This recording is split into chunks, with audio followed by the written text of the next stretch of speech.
সুপ্রিয় ঢাকা বিশ্ববিদ্যালয়ের ভর্তি ইচ্ছুক শিক্ষার্থীবৃন্দ, আশা করি তোমরা সবাই ভালো আছো, সুস্থ আছো। তো আজকে কথা বলবো তোমাদের সাধারণ জ্ঞানের যে বিষয়টি আছে। তোমরা বি ইউনিটে আছো বা ডি ইউনিটে আছো, তোমাদের কিন্তু সাধারণ জ্ঞান আছে, বা যারা সি ইউনিটে আছো তারাও কিন্তু ডি ইউনিটে পরীক্ষা দিবা।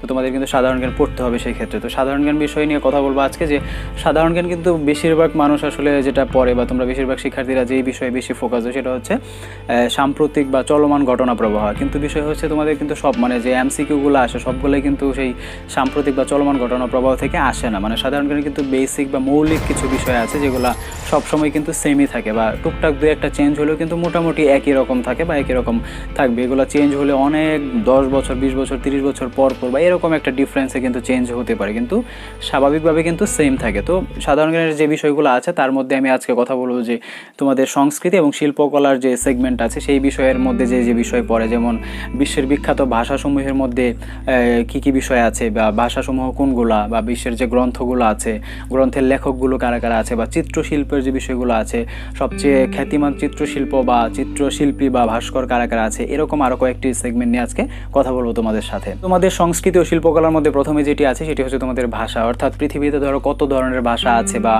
কতগুলা ভাষা আছে, বা বিখ্যাত প্রথম বা বিশেষ 5টি ভাষা কোনগুলা, বা ভাষাভাষীর সংখ্যার ভাষাভাষী মানুষের সংখ্যার দিক থেকে সবচেয়ে প্রথম 5টি ভাষা কোনগুলা আছে বা কি কি, সেগুলো কিন্তু তোমাদের জানতে হবে, বা এগুলো কিন্তু ভালোভাবে তোমাদের অ্যানালাইসিস করে পড়তে হবে। তারপরে যেটি আছে ধরো গ্রন্থ আছে, বিখ্যাত গ্রন্থ ধরো এরকম আছে 10 থেকে 15টি বা 15 থেকে 20টি। এটা কিন্তু মুখস্থ করা বেশি টাফ না বা কঠিন না। 10 থেকে 15টি গ্রন্থ তুমি নাম মনে রাখলা, সমস্যা কি? যেমন নেলসন ম্যান্ডেলার একটা গ্রন্থ আছে তোমরা জানো, বা আর এরকম খ্যাতিমান যারা লেখক আছে তাদের কিন্তু গ্রন্থ আছে। এই গ্রন্থের নামও আসতে পারে, আবার এই গ্রন্থের লেখককে এটাও কিন্তু আসতে পারে। সো এই বিষয়গুলো ইম্পর্টেন্ট আছে। তারপরে ধরো গ্রন্থের পরে আসে আমাদের গ্রন্থাগার, বিশ্বের বিখ্যাত গ্রন্থাগারগুলো কোন কোন দেশে অবস্থিত বা গ্রন্থাগারগুলোর নাম কি। এখানেও কিন্তু 10 থেকে 15টি বা 15 থেকে 20টি আছে। মুখস্থ করতে বেশি তোমাদের কষ্ট লাগবে না, বেশি সময় লাগবে না। এই বিষয়গুলো থেকে কিন্তু প্রশ্ন আসে। তারপর আরেকটা বিষয় আছে তোমাদের চিত্রশিল্প, সবচেয়ে খ্যাতিমান বা বিখ্যাত চিত্রশিল্পীর নাম যেমন আসে, আবার তাদের একটা দেওয়া থাকবে যে তাদের যে কোনো একটা পিস অফ ওয়ার্ক থাকবে, সেটার লেখক কি সেটা জানতে চাবে। যেমন ধরো এরকম চিত্রশিল্পী বা ভাস্কর অনেকে আছে, তাদের মধ্যে উল্লেখযোগ্য হচ্ছে লিওনার্দো দা ভিঞ্চি, তারপরে ভিনসেন্ট ভ্যান গগ আছে, পাবলো পিকাসো আছে ধরো। তারপর আরেকটি বিষয় হচ্ছে বিখ্যাত উক্তি। এগুলো কিন্তু পড়তেও ভালো লাগে, আবার এমনিতেও তোমাদের পড়াশোনাটাও কাজে লেগে যাবে, আবার এমনিতেও পড়তে ভালো লাগে। যেমন বিখ্যাত উক্তি আছে কিছু, ধরো 15 থেকে 20টার মতো বিখ্যাত উক্তি আছে। এগুলো কে কে লিখেছে বা কিভাবে আসলে মনে রাখতে হবে। যেমন সক্রেটিসের যতগুলো উক্তি আছে, বা 4-5টা যতগুলো 4-5টা যে বিখ্যাত উক্তি আছে, সেগুলো সবগুলোর মধ্যে দেখবা তোমরা নলেজ বা নো কথাটা থাকে। নলেজ বা নো জানা বা জ্ঞানের যে বিষয়টা আছে, এই কথাটা তুমি থাকবে, বা এটা তুমি দেখবা যে তার উক্তিগুলোর মধ্যে, বিশেষ করে ইংলিশ যে উক্তিগুলো আছে সেগুলোর মধ্যে দেখবা নলেজ বা নো এই দুটো ওয়ার্ড থাকবে। তাহলে তুমি বুঝতে পারবা বা মনে রাখতে পারবা যে এগুলো সক্রেটিসের উক্তি। তো এগুলো গেলো তোমাদের বিখ্যাত উক্তিসমূহ। তারপরে বিখ্যাত জাদুঘর কোন কোন দেশে অবস্থিত, যেমন ব্রিটিশ মিউজিয়াম আছে বা লুভর মিউজিয়াম আছে, এগুলার মতো কিছু বিষয় আছে। এইগুলো তুমি অবশ্যই তোমার জানতে হবে। এগুলো কিন্তু বেসিক জিকে বা সাধারণ জ্ঞানের মধ্যে পড়ে। তারপরে তুমি আরেকটা বিষয় পড়তে পারো এই সেগমেন্টের মধ্যে, অর্থাৎ শিল্পকলা বা সংস্কৃতির মধ্যে হচ্ছে যে সপ্তাশ্চর্য আসলে 7টা কি কি আছে বা কোন কোন দেশে অবস্থিত, এই জিনিসটা তোমার জানতে হবে।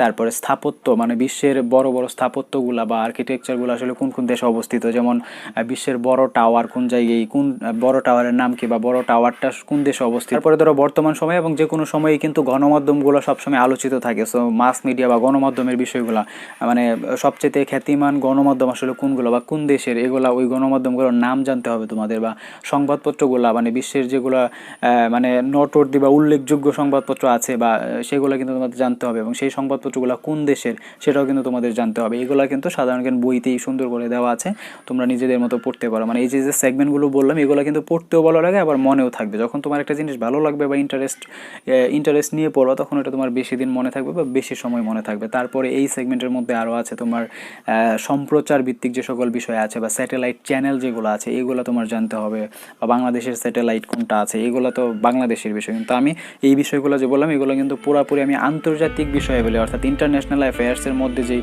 শিল্পকলা এবং সংস্কৃতির বিষয় আছে সেটা নিয়ে কথা বললাম। যে সাম্প্রতিক চলমান ঘটনা প্রবাহ তো বাংলাদেশেও আছে, ইন্টারন্যাশনাল রিলেটেডও আছে, কিন্তু তোমার বেসিক যে বিষয় আছে সাধারণ জ্ঞানের, এগুলো কিন্তু তোমার জানতে হবে। বিভিন্ন দেশ সম্পর্কে পরিচিতি তোমার জানতে হবে, বিভিন্ন দেশের 2-1টা বিখ্যাত জিনিস মনে রাখতে হবে। তারপরে এগুলো তো বিভিন্ন বিষয় আছেই। তো এগুলা আমি আস্তে আস্তে আরও তোমাদেরকে গাইডলাইন দেওয়ার চেষ্টা করবো। তবে আজকে যে বিষয়টা বললাম, আমি আবারও তোমাদেরকে ফোকাস করে দিচ্ছি যে আন্তর্জাতিক বিষয়গুলির মধ্যে শিল্প এবং সংস্কৃতির যে বিষয়গুলো আছে এগুলো তোমরা পড়তে পারো। বিখ্যাত উক্তিসমূহ বা উক্তিগুলো কার কার, বিখ্যাত গ্রন্থ, বিখ্যাত ভাষা, তারপরে বিখ্যাত জাদুঘর, হ্যাঁ, বিশ্বের ঐতিহাসিক জাদুঘরগুলা, তারপরে স্থাপত্য, তারপরে আরও যা যা বললাম সব কিছুই তোমরা এই ভিডিওতে ধরো যা যা বললাম এগুলো ধরো তুমি চাইলে 2-3 ঘন্টা বা 4-5 ঘন্টার মধ্যে কিন্তু পড়ে শেষ করে ফেলতে পারো, বা একদিন সময় নিয়ে এই বিষয়গুলো ধরো শেষ করে ফেলবে। শেষে একটি গাইডলাইন দিয়েছে, সেটা হচ্ছে যে তোমার প্রথমে ইন্টারেস্ট গ্রো করতে হবে। তোমার যদি ইন্টারেস্ট থাকে তাহলে যে কোনো সাবজেক্ট পড়তেই ভালো লাগবে, সাধারণ জ্ঞান পড়তেও ভালো লাগবে। এটা তোমার প্রথমে ইন্টারেস্ট গ্রো করতে হবে যে হ্যাঁ আমি এই বিষয়গুলো